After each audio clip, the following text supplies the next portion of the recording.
Most people lead conventional lives, pursuing homes, jobs, cars, and pets like cats. Yet, a minority finds this mundane and embraces eccentric ways, from living as human dogs to becoming real-life superheroes. Here are 10 individuals who defy convention. Number 10. Real-life Leopard in Scotland. Tired of the hustle and bustle of city life, one Scottish man decided to live in complete isolation, which is understandable if you also happen to look like a leopard. Mr. Leopard, or also known as Tom, was at one point the most tattooed man in the world, with 99.2% of his body covered in ink. He opted to have the mad makeover not because he's a big cat fan, but because they were easy for a tattoo artist to do. After making money from appearing on TV and attending events, fame and fortune took its toll on Tom, and he disappeared to live in a remote stone cottage for 20 years. Tom had previously spent a considerable amount of time in the army, so he was conditioned to spending a lot of time alone and hated city life. So you can imagine the leopard man of Skye was feline fine once he got back into the wild. However, life in the wild eventually became too much for Tom, and he finally returned to civilization at 73 and became domesticated once more. Number 9. Furries. The term furries is often associated with animal enthusiasts dressing up as overly exaggerated animal mascots who should really belong at a sports event. However, there's much more to the bizarre subculture. Furries tend to spend days making their own costumes or even spend a fortune buying a specifically tailored costume. But why is looking like a furry so important to these individuals? For some furries, it's an easier way to make friends, in particular at furry conventions, which is where most furries get the opportunity to congregate, dressed as giant cats, dogs, parrots, and basically anything else they can think of. Their new persona actually encourages communication as well as heaps of compliments from other like-minded furries who appreciate the hard work taken towards the costume. For other furries, it's a creative outlet and a way to express yourself that you wouldn't be able to in your normal, everyday life. Number 8. Man lives in a sand castle. Whenever you take a stroll on the beach, it's hard not to notice enthusiastic kids building sand castles who usually joke about one day living in one for one man. This turned out to be real. Marcio Matias has lived in his massive sand castle on one of Rio de Janeiro's pristine beaches for a staggering 22 years. Although it doesn't sound particularly luxurious, the sandcastle is surprisingly safe to live in and securely held up with a driftwood frame. Inside lies a cozy 3-foot by 3-foot space full of second-hand books and other items. You can probably guess where the toilet is after receiving a book on Spanish architect Antoni Gaudí. Marcio was inspired to learn how to build sandcastles, and he clearly became an expert at it.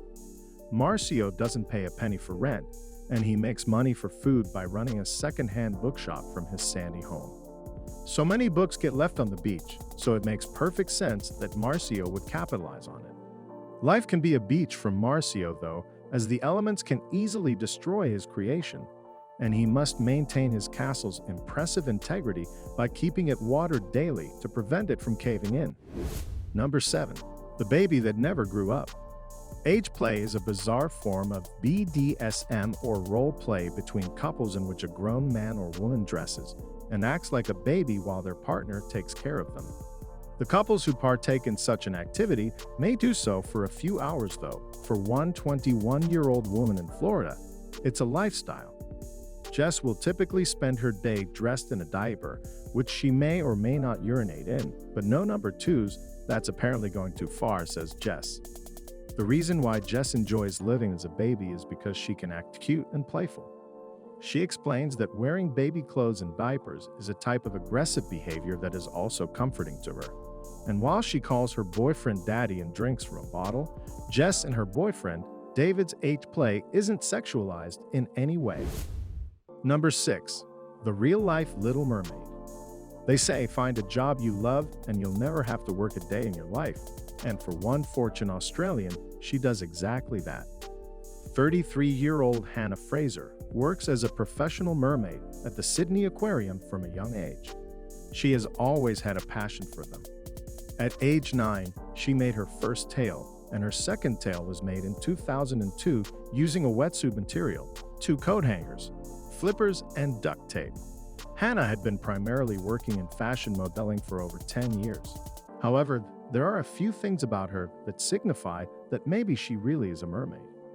Hannah can hold her breath for 2 minutes, has a scuba diving qualification, and has swam alongside whales, sea lion, and dolphins. If that's not the life of a real mermaid, then I don't know what is. Number 5. Superheroes not in comics. The idea of being a superhero is pretty cool, but in reality, none of us have the money, skills, or sex appeal to do it. But that doesn't mean they still don't exist. Take, for example, the Night Warrior, a 19-year-old superhero who helped drunk people as they left pubs and gave food to the homeless. The only thing Night Warrior has is a flashy costume, but he states that's exactly what he needs to get people's attention, often stunning them with his magnificent allure. Night Warrior has no combat training, gadgets, or weapons and lives at home with his mom, but that didn't stop him from being a real-life superhero. What did stop him, however, was being attacked by Yas, who recognized him out of character. It was then that he gave up his cape. On the other side of the spectrum comes Phoenix Jones, who's probably the closest thing to a real superhero you can get based in Seattle. 22-year-old Benjamin Ford decided one day to become Phoenix Jones after his car was broken into and no bystanders present attempted to intervene. Phoenix Jones' costume is equipped with a bulletproof vest and armor plating, though he might not even need it since he's a professional MMA fighter too. Number 4. The Man Who Cried Wolf. In fairy tales, wolves are often depicted as aggressive, dangerous animals that you most certainly would not want to encounter during a walkthrough a forest on a Sunday evening. Sure, these stories are designed to scare kids and maybe adults, but they're not enough for one person in particular. Sean Ellis always had a fascination with the natural world, but it wasn't until he read about a wolf research center in Idaho that he decided he wanted to actually go and live with them. Sean sold everything he owned for a plain fare, worked on the reservation, and learned how to track and collect data about wolves. After a couple of years, Sean then decided to get a little closer and moved into the wild. Staying in a dent area, a remote spot where wolves look after their young, Sean was able to integrate into one pack. Effectively, the wolves would bring Sean raw deer and elk, which he thankfully ate, or sometimes even fruit and berries. His body adapted to his new diet quickly, and he claims he never got ill. After a year staying with the same pack, Sean returned back to the modern world as he had lost a lot of weight, and he felt it was time to return back to society. The experience taught him a great deal about wolves, which enabled him to run his own center that aids wild and captive wolves. Number 3. The Barefoot Sensei. There's no denying the benefits of exploring a forest, fresh air, free food growing everywhere, and a great place to read a book in peace. These were some of the perks that made one man decide to make the forest his home. Mick Dodge, fed up of living in a stressful, hectic world that the rest of us are stuck in, decided one day to give it up and go live in the middle of the forest. In a tree stump to be exact. Mick is nicknamed the Barefoot Sensei. Since he doesn't wear shoes while walking around the forest, he stopped wearing footwear entirely way back in 1991 and claims this has healed his plantar fasciitis, hammer toes, and back pain. Mick is a huge advocate for going barefoot. He reckons it helps increase your senses and strengthens your bond with nature. While the majority of us couldn't hack more than 1 hour in a forest or 2 minutes without Wi-Fi, Mick loves it and plans to never return to his old lifestyle anytime soon to keep dry. Mick wears plastic garments, which he stipulates is the key to living in the forest. Number 2. The Record-Breaking Lizard Man. Getting a tattoo normally has a significant reason behind the decision. A permanent reminder for something that's happened in your life, or a reminder of someone close to your heart. Then again, it might have something to do with expressing yourself that you could never do before. And that's where the Lizard Man comes in, also known as Eric Sprague. He's done a number of unusual things to himself to appear like a lizard or close enough to one. If he has squinted a little, with over 700 hours of tattooing completed on his body, filed teeth, subdermal implants in his eyebrows, and a bifurcated tongue. You would think he was Killer Croc from Suicide Squad. Eric loves being a lizard and made the decision to undergo his transformation over 20 years ago. Not only does he look cool, he can also do cool stuff too. Eric performed sideshow acts such as pushing a giant corkscrew through his head, sword swallowing, and he also currently has the Guinness World Record for the heaviest weight lifted and spun with pure steers, which was a 16-kilogram beer cake. That's one pretty cool party trick. Number 1. Every dog has its day. To live life as a dog is appealing to say the least.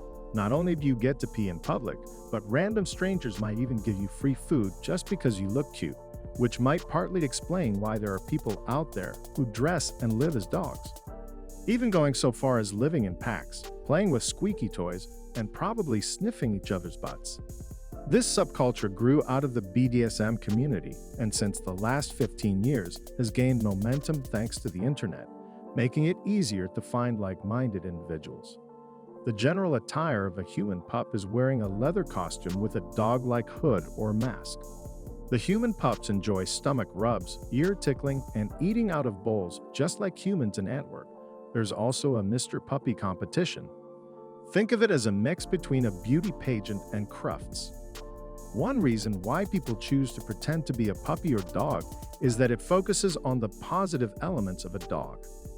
Aspects such as loyalty and affection that you wouldn't find if you dressed as a frog or hippo. Another reason is that pretending to be a dog is like a form of escapism for some who wish to escape their monotonous everyday life. So, do you see the appeal in becoming one of these strange alter egos? And if not, which do you think is the strangest? Let me know in the comments down below, and thanks for watching.